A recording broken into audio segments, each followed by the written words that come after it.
BlackBerry Priv Key features. 5.4 inches 1440 by 2560 pixels AMOLED, 540 pit capacitive, curved edge touchscreen. Slider form factor, complete with the hardware 4-row BlackBerry keyboard. Qualcomm MSM8992 Snapdragon 808 chipset, dual-core 1.8 GHz Cortex-A57 and quad-core 1.44 GHz Cortex-A53, Adreno 418 GPU, 3 GB of RAM. 18MP 4896 by 3672 pixels phase detection autofocus camera with OIS, dual-tone LED flash, Schneider-Kreuznach optics, 2160p video recording. 2MP front-facing camera, 720p video recording, selfie panorama mode. Android OS v5.1.1 Lollipop with a custom BlackBerry launcher. 32 GB of built-in storage, dedicated microSD card slot. Cat. 9 LTE, up to 450 Mbps, Wi-Fi A/B/G/NAC, Wi-Fi Direct, Bluetooth 4.1, A2DP, EDR, LA, GPS/GLONASS/ NFC, microSD with USB on the go. 4K at 30 fps video out supported with standard SlimPort adapter. Active noise cancellation with a dedicated mic. 3410 mAh sealed-in battery with wireless charging and Qualcomm Quick Charge 2.0 support.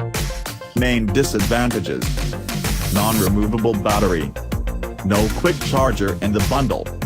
Wireless charging available only on the US model.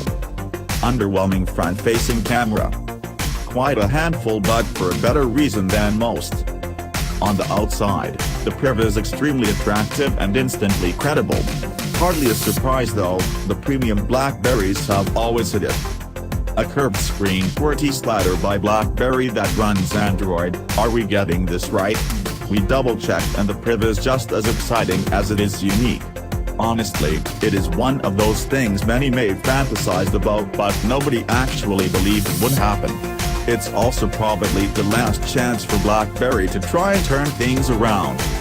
The BlackBerry Priv is a risky and costly venture, acknowledging the irony of saying that about a device, which is both superbly equipped and tightly secured. Hopefully, for BlackBerry's sake, the Priv will meet the expectations it set for itself and go down as a visionary, not an anomaly. Before we start exploring it though, we simply feel compelled to stop and let its marvelous ambivalence sink in. The Priv looks strikingly like a highly customized car.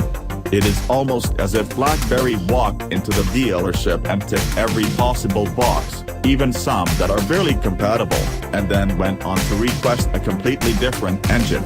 And if that wasn't enough, BlackBerry then took it upon itself to fit its own security protocols so that the level of communication privacy matches its own high standards. Now, the entire concept of a BlackBerry Android hybrid has some enormous potential, but the very first of this breed is definitely not for everyone. There are many unknowns and there's the price tag to consider as well.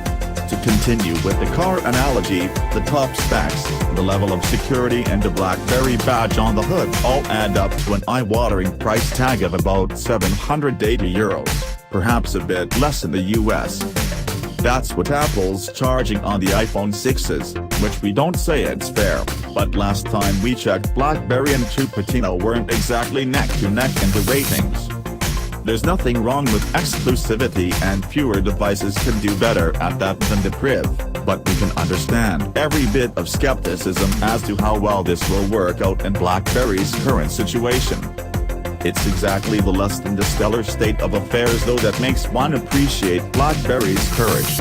Even more so for the attempt to maintain its high security standards on an open-source platform. Now, Android inside doesn't make the Priv a mainstream device. It will still end up in mostly executive hands, plus a small group of true BlackBerry fans. It's a matching name by the way. Officially, Priv stands for both privilege and privacy. Now privacy has always been BlackBerry's core business. Security is up to scratch, as usual, but will BlackBerry convince enough people that it's a privilege as well? Let's see.